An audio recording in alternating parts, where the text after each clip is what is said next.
Good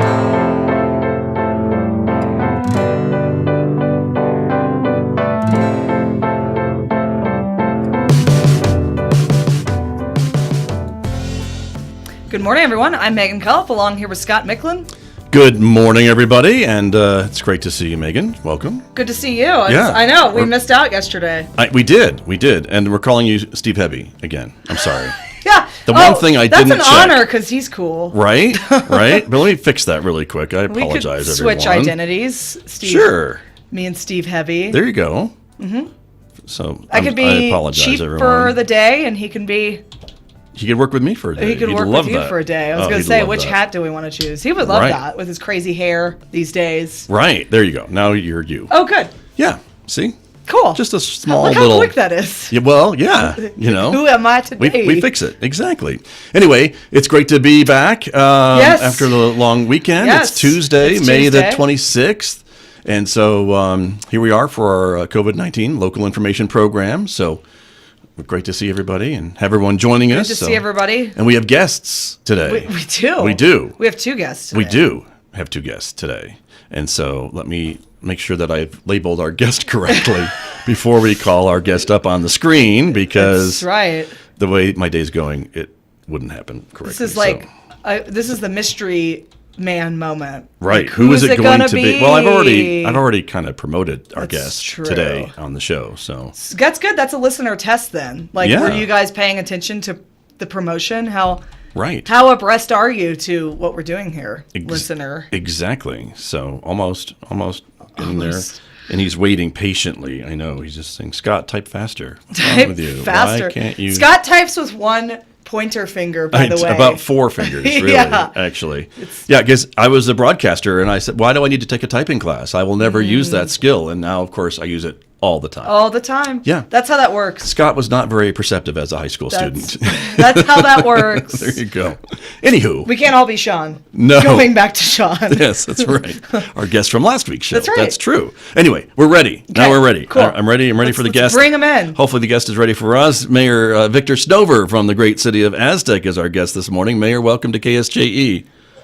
Hey, good morning, Scott. Good morning, Megan. Can you guys hear me? We can see you and we can hear you. Yeah, we're good. And we have your name on the screen properly, and it's spelled right. So there you go. Great. Thank you. Thank you for joining us. And, we've been wanting to have you on the show, I think, to talk a little bit about how the city of Aztec is dealing with all the pandemic restrictions and things along that line. And you have, I know, been recording some video messages almost on a weekly basis. And so what kind of feedback are you getting from the residents of Aztec, Mayor?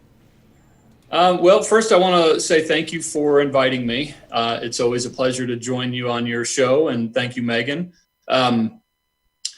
Well, so far, and I have been doing weekly kind of the kind of videos I've been doing. I kind of started after probably after spring break, I guess. When we officially shut school down for the rest of the school year, and I know that oftentimes the information that I'm able to provide is readily available. It's not as if I am coming up with anything novel and new or insider information or anything like that. The stuff is available on a lot of different platforms. But after talking to a few folks that I trust their counsel and their advice, I decided to start doing the videos because when we're in situations, especially uncertain situations, people run the gamut of emotions from being confused to scared to angry, maybe, as I think we're starting to enter that phase a little bit right now, frustrated at least, that we kind of look to the folks, for better or for worse, that we have elected or that are community leaders to kind of give their voice, either a reassuring voice of information, somebody that they know and they're comfortable with. And so that's kind of what prompted me to do it. And so far the response has been mainly positive. Of course there's folks that are frustrated. And I imagine we might have a second to get to that here in a few minutes, but it's been mainly positive. Folks have appreciated the feedback from a local elected official as opposed to, those folks, that kind of idea, well, Santa Fe is 3 hours away, and we don't know some of those folks that are giving updates personally. And it's just sometimes is a little more comforting to hear from your local elected officials. So that's kind of why I've been doing it. And so far it's been very positive. Yeah. And so as we are all familiar by this point, Farmington did have a gathering last Thursday. And I'm wondering what we heard from Mayor Duckett, Mayor Farmington. I'm wondering what your insights about that gathering are. Go for it, Victor. In 1,000 words or less. No, just keep going.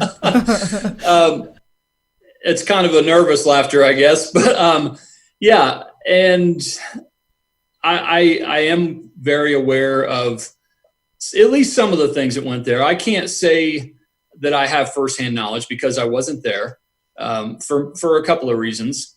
And I don't know, I guess I wasn't there, one, because I think the methods that they're employing, while are rooted in genuine concern and, genuine, want and desire for things to be better here in San Juan County and for businesses to start being able to open. I think the idea and behind it is very, very good. Who doesn't want our economy to start opening back up? We all want to start being able to patronize local businesses instead of a particular number that we kind of have to patronize because of the breadth and the number of services they can offer as sort of that one-stop shopping. But I do understand and sympathize and empathize with the issues that other business owners and community members have expressed, and those are genuine concerns. But I think it's unfortunate that, I would say 90+% of the people, and again, I wasn't there, it's just some of the video stuff and some firsthand accounts that I have heard, folks were not adhering to the governor's health order. Where do we start? You can start with the number of gathering, but on top of that, if you are going to gather and protest, which is in fact a constitutional right, it's covered under the First Amendment. But the things that the governor is doing is also covered under the Constitution. It's under the 10th Amendment. And this is considered an emergency health order. And there wasn't really any distancing to speak of or very many masks being worn. And it was just kind of, I think, an unfortunate incident where the protester brought the Zia flag that they had fashioned into a swastika. And I guess there was a sign there that you couldn't really read very well at first, but then, through some social media posts and things, you could read it, which honestly, I don't really, it's just one of those things. I think it kind of just adds to my point, because I did post it kind of an addendum or a supplemental video Friday or Saturday. I don't remember, honestly. And it's unfortunate that the dialogue has taken that kind of an ugly turn, because there's just no mistaking in the year 2020 that symbol is an internationally known symbol of racism, hate, and bigotry. And we should know better, frustration aside and disagreements aside with the policies. The fact that somebody thinks it's okay to use that symbol, to me, as an elected leader and a community leader, I feel like it's my duty and my responsibility to speak out and to push back anytime somebody takes that step. Now, do they have that right with their First Amendment? Yeah, you have the right to use that speech, but it comes with responsibility, and I feel like part of my responsibility is to stand up and speak out for communities, almost all of which find extremely offensive and unfortunate. So, great. Well, thank you for speaking to that. I think that was really well put. As mayor of Aztec, what kind of rumblings have you heard from your own constituency? Have there been gatherings with small business owners? How's that all working out over there in your neck of the woods? So far, not that I have been party to. I haven't had really any consistent contact from business owners or anybody saying, I know folks are, again, on a smaller scale, because we're not the size of Farmington, that are frustrated. And I wouldn't be at all surprised to hear if maybe some of the residents from Aztec and I don't know about business owners, but just some of the citizens of Aztec may have been at that rally. I don't know personally. I haven't heard anybody say, yes, I was there. I'm just surmising that maybe some folks did go, because that's kind of, Farmington's kind of the epicenter of the community, as you all know. And instead of duplicating it, I can see folks, that support that and that feel that we are needing to reopen and they want to have their voice heard that, may have gone to that. But as far as direct feedback from citizens, it's been a little bit of a mixed bag, but I can honestly say, at least over the last several days, regarding the video I made about the Zia flag being turned into the swastika and that sort of stuff. And I'm just kind of guesstimating here, probably about 85 or 90% was extremely positive, thanking me, for speaking out, basically.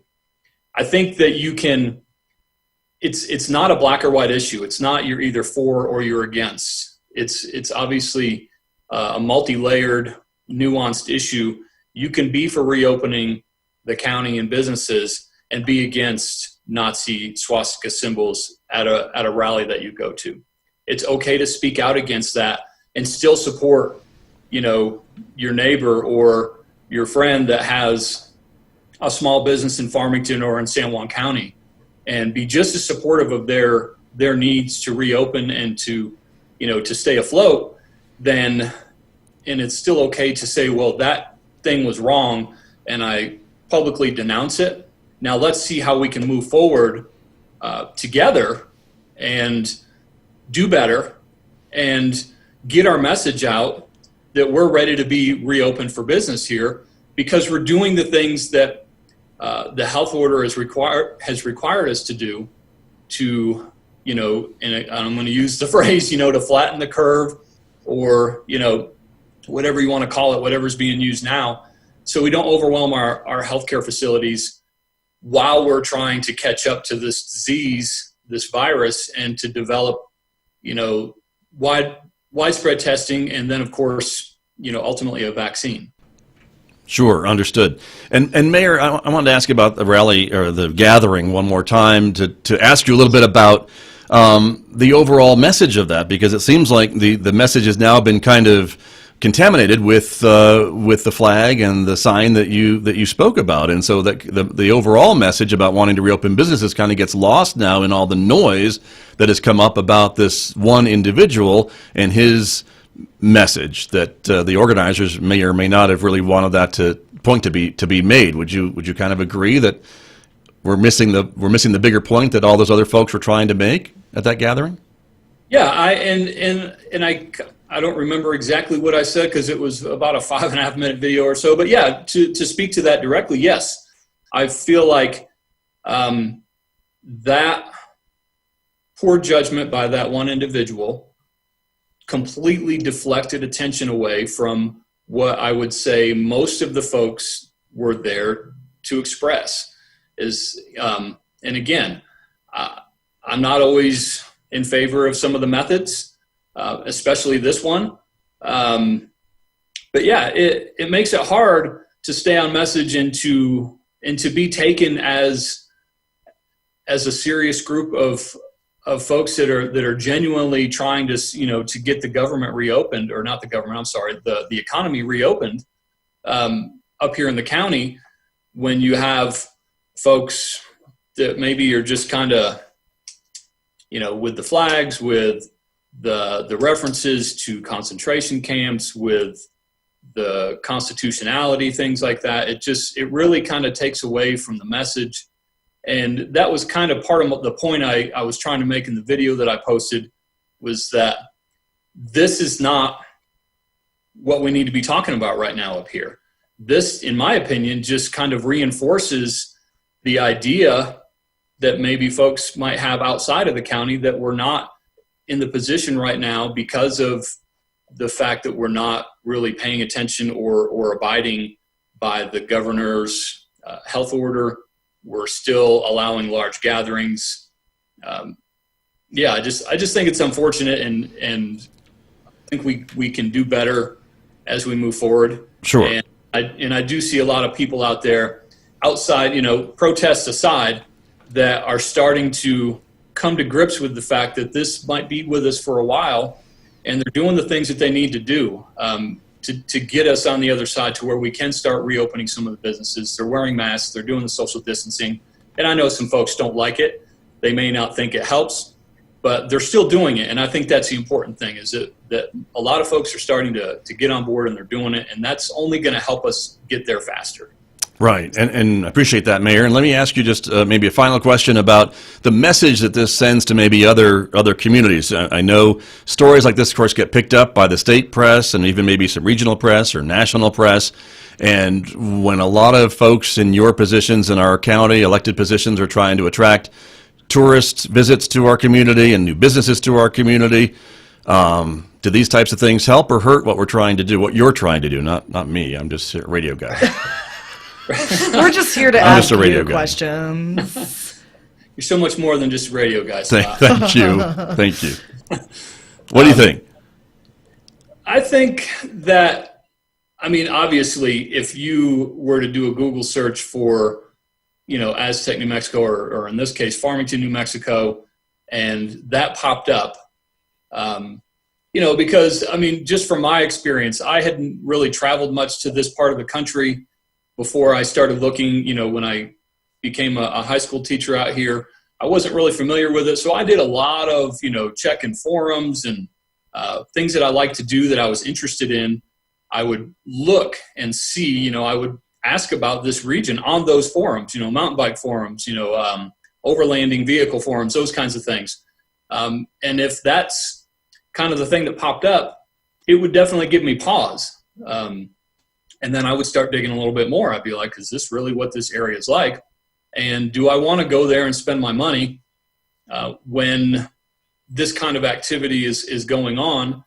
And I'm not at all suggesting that it's being condoned by folks, whether it be elected leaders or community leaders.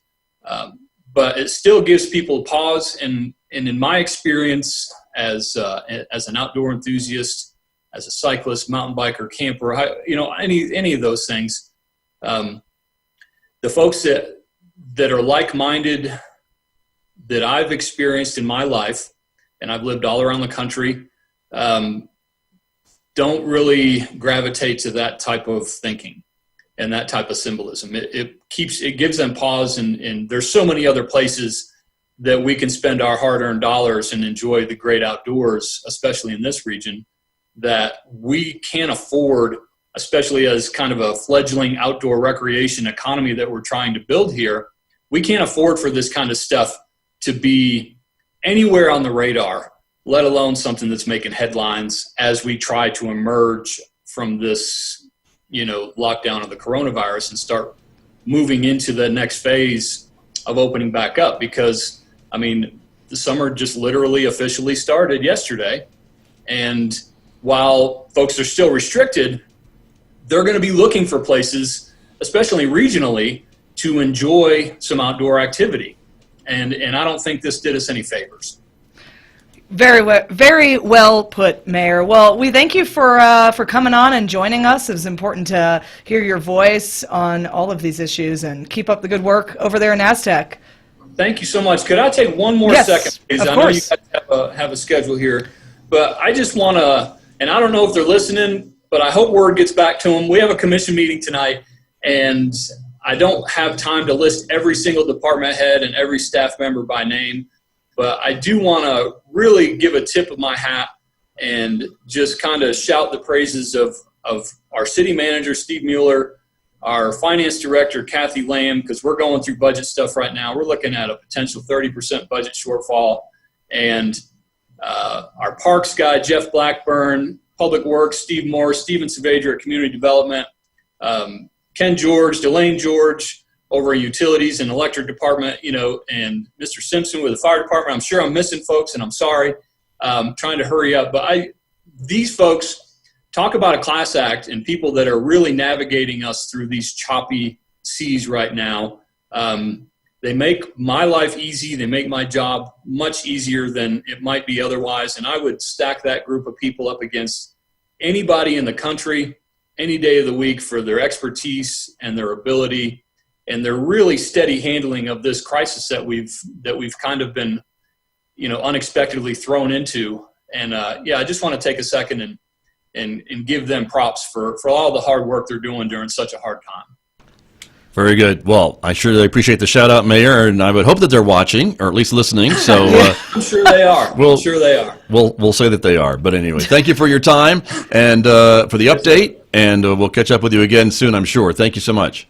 Thank you very much. You guys have a great day and week. You're welcome. That's Mayor Victor Snover from the City of Aztec, our guest here on KSJE's COVID-19 local information program. We appreciate his thoughts about what's been going on. We do. We appreciate insights. And I know, as he said, he was nervously laughing. It is hard to speak on these issues, but I think he spoke very eloquently about them. So he did. It's always good. Indeed. So I see that our phone's lighting up. Our phones are lighting up. Exactly. So let's go to the phones. And good morning. You're on KSJE. Hello.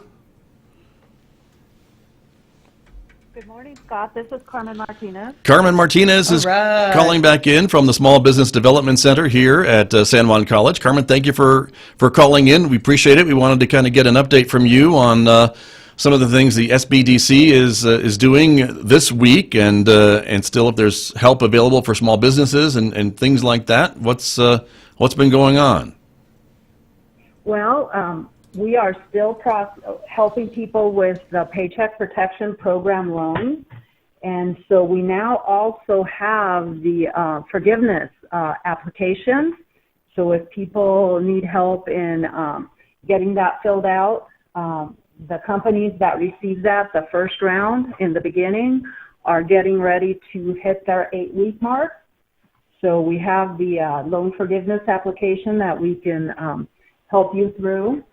And the pandemic unemployment assistance is still going. And since nothing new is on the horizon about, additional funds or those programs, we are looking towards the future. So we want to hear from business owners what they need.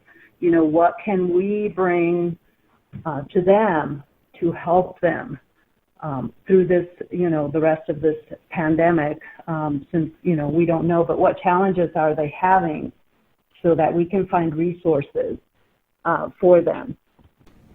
That's great. And you guys are probably keeping up to date on, I heard something this morning about the shift between the 8-week mark and maybe some more extended time for businesses to use some of that funding, extended time to hire back individuals. And you have your finger on the pulse, of course, of small businesses in town. Are we nearing a point where furloughed employees might be able to come back to work? It all, of course, depends on what the governor has to say. I'm thinking sometime this week. What that's going to look like for San Juan County. So we have to wait on that. But as far as the Paycheck Protection Program, if businesses receive those funds, then they can keep their employees on in whatever capacity it might be, training or helping them develop online platforms, to sell their goods. Services are hard to sell that way. Just other things for them to be able to use up those funds. Understood. Right. And Carmen Martinez, we mentioned, and I had seen a story, I think from in the Durango area, about a business that was actually planning to pay back their Paycheck Protection program monies because they didn't feel that they could maybe reopen within the time frame. I think it was a restaurant, and so that's a little bit more maybe of a little more challenging because of social distancing and having to set your tables apart and maybe not able to bring in as many customers as you would have previously. But that's part of that program, right? If you cannot reopen or hire back your folks, right, that money then turns into a loan, correct? Not a grant.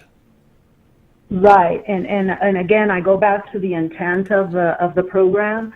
The government, they understood that companies weren't going to have their employees ready yet, but they wanted them to pay them doing other things, doing other activities aside from what their original job descriptions are, so that they wouldn't go on to unemployment.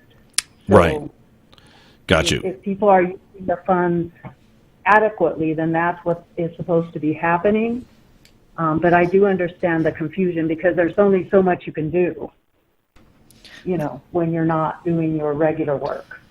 Right, and that's true, and that's why you guys offer such a beneficial service, that is your primary job, is to help weed through some of this could be muddled information. So if I was a small business owner, how do I reach out to you guys? How do I go about doing that? Okay, so you can either do that by phone at 566-3528 or by email at sbdc@sanjuancollege.edu. Very good. And Carmen, is there any indications of anything else coming from the federal government? I know there's a lot of maybe proposals in Congress, but nothing that's really, it seems to me, that's gained traction or support from both sides of the aisle to move through, like some of these earlier CARES Act and other programs have come through. I know there's talk, but do you see anything on the horizon for future assistance for small businesses in the country? Not at this time. There are additional funds for agricultural businesses that missed out the first time because there was no fund allocations for them. However, just for everyday businesses, aside from the possible changes that you mentioned, the making the 8 weeks longer, those have not come through because the loan application that we have, the forgiveness application that came out on the 21st, has none of those yet because it's still going through. Understood. Right. Yeah. Very good. Well, Carmen, again, appreciate the information and thanks for calling in and joining us today. Excellent. Yeah, and like I mentioned earlier, it's about the future as well. Whatever needs you see, either in a skill set that you need or your employees need to develop, as well as maybe your supply chain got disrupted. You're looking for other avenues of revenue. If you're still able to do business now, we have a lot of resources. We have our procurement and technical assistance program that helps with government contracting. We're doing 4 workshops on that this week to show business owners other opportunities that are out there. And we also have our international business accelerator, and they can help with the supply chain as well. So we just need to know what business owners want from us so that we can connect them to the right resources. We're happy to do that. Right. Well, and you've been doing that, and that's why it's so important to have you in the community. And so thank you for all the work that you're doing. Oh, you're welcome. Great. Thank you, Carmen. We'll catch up with you again soon. That's Carmen Martinez from the Small Business Development Center here at San Juan College, our guest this morning on our COVID-19 local information program. And again, lots of information for small businesses. I know these are challenging times, as we've talked about, and that's one of the reasons we're seeing some of these demonstrations and gatherings to talk about that. That's right. And I also, special attention paid to skills that you might need to acquire. I think that's really important. Speaking of forward thinking and future focused and keeping that in view, to acquire new skills is obviously a difficult thing to do if you've been used to working in one particular industry. So I think that that's a very, very important business that they're offering over there. So I agree. Shout out to Carmen. Always great morning. information for sure. So there you go. Numbers? We'll wrap up with the numbers today and share that with everybody. And so I do want to make a one comment before we do that, everyone. And there was a comment made during our conversation with Mayor Snover that contained an offensive term, and we took that off the screen as soon as we could.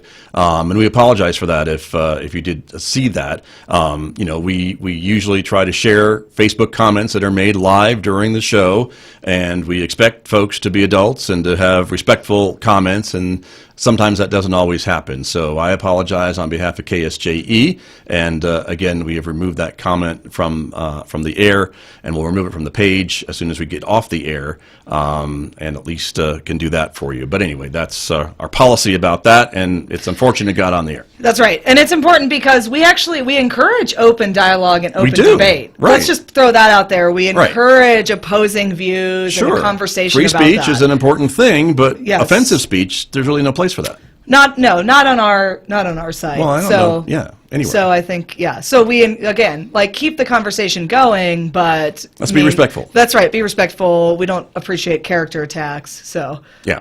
So there you go. There you go. Okay. I just wanted to say that. That for was everybody. important. And so, Good so catch. Let's take a look at the numbers. We're now at over 7,000 cases in New Mexico from over the weekend. 93 more reported on Monday.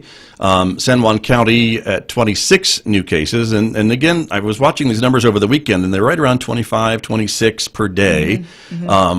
Not seeing maybe the 70 some odd new cases that we had been seeing, which is good. Although at that 26 was still the largest increase in new cases of any county in the state. We're one ahead of McKinley. They had 25 reported on Monday. Just FYI. 3 more deaths in our state. 320 now is the number. We had 2 more deaths in San Juan County reported on Monday for a total now of over 100. 101, 58 more recoveries, again, for a total of 22. So that's still encouraging news. Navajo Nation certainly released some numbers and a new map, which I thought was interesting, that kind of showed their different areas on the Navajo Nation and some of the numbers there. And you can see the deepest red there is over in the Kayenta area of the reservation in northern Arizona. But they had 105 on Monday and 1 additional death, but there's now almost 4,800 cases on the Navajo Nation. And then briefly, we want to talk about the testing that's been announced by the Department of Health this week. One today and again on Thursday here at San Juan College. Yeah. It's a drive-through testing event beginning at 7 a.m., first come, first served, and they were already lined up when I arrived on campus before 7 this morning. So that will be happening again on Thursday this week. And then again on Wednesday, tomorrow, the testing is going to be over in Kirtland at Judy Nelson Elementary School, beginning at 7 a.m. So again, this is from the Department of Health, free drive-through testing for COVID-19. And so again, for folks who are concerned about that, there's a way to get a test. Right. So, and you can drive through. And I think it's a fairly simple process. I think it's just waiting. It's just waiting in line. Waiting in line. Yeah. So there's that. Pack a sack lunch. Maybe, or breakfast or something, right? Tune in to KSJE. While you're sitting in line. While you're sitting in line. You could do that, sure. So, yeah. But, exactly. There's a lot of ways to kill your boredom while you wait to get tested for COVID-19. That's true. Yeah. So, there you are. But a great source, and we're efforting to get someone from the Department of Health on to talk a little bit about the testing strategies for our state and things along that line. I think they'd like to test everybody that wants a test. Seems to be and they're really trying to ramp that up. That's right. And I think that would then tell us where the hot spots are and how quickly it's spreading. Just where we're at in general, right? Right. Yeah. So there's that about all that stuff. But anyways, we'll wrap up the show today. That's right. Well, I have one positive story. Oh, I'm sorry. You have a positive story. Is it about South Korean baseball? What are we talking about? It's about the North Korean Rockets. Oh, okay. No. Go Rockets. Okay. Oh, wow. Oh, okay. No, it's local news. Local news. We've been seeing a lot of drive-through graduations, right? And so last week and the week before that, congratulations again to all of the graduates. Right. Collegiate level or high school level or professional school, what have you. But also, this past weekend, there was a drive-through drug court graduation ceremony. Oh, yes. I did see that story in the Daily Times. That's right. Daily Times. Shout out. Whoa. Whoa. We've been hanging out too much during quarantine. Yeah, that's unfortunate. Anyway. So drug court, of course, being a program where people who have been charged with, or well, not just charged, but convicted of drug offenses can apply and be accepted to drug court. And it is a very, very recovery-focused, therapeutic intervention-focused program. And it's helped a lot of people and probably saved a lot of lives, in fact. And my favorite part of the story, because I've been a recipient of the Twinkie Cannon, Judge John Dean Jr. with his homemade Twinkie Cannon. Okay. And you've been the recipient of I this, have. you're saying. Okay. Right. I was You've at been- work one day, and he called and said, I'm in the north parking lot. And I stepped out, and boom, Twinkie Cannon. you had a Twinkie fired at you. Yeah, which I'm okay with that. Okay. All right. So Okay. I'm a fan of that. So anyway. And the drug court, I think, was part of Judge Dean's purview when he was a sitting That's district right, court that's judge, right, is maybe part that's of right. why he's part of this story. And it truly is one of those just shining examples of, I think, criminal justice done the right way. And like I said, it saved a lot of people's lives. And I think it's had a good track record too, right? Because once these folks graduate, they have a pretty good non-recidivism rate, right? Of getting they're moving on with their lives, Yeah. and they can get back into society and all Right, that. So exactly. kudos to them. Become some functioning citizens of society again. Exactly. So anyway. And the Twinkie Cannon has nothing to do with the graduation. No, it does. It does. He that's what I'm saying. Like, the best part of the ceremony was he did shoot the Twinkie cannon. I missed I'm not that. just like rolling this in. Well, I was trying to figure out the connection, and I don't know if I heard that. Yeah. Okay. It's written in the story. Wow. Well, there you go. Cool. Well, all right. Awesome. Yeah. Okay. There's your positive story for the day, everybody. So yeah. there you are. And Twinkie cannons. Yeah, you're welcome. What's not to love? You never know what's going to happen You over here. never know in on this program. seat. You really Yeah. don't. I never do. So anyways, that's great. All right, everyone. Thank you for joining us, and we will see you again tomorrow at 9 a.m. here on KSJE. Have a good Tuesday, everyone. Bye-bye.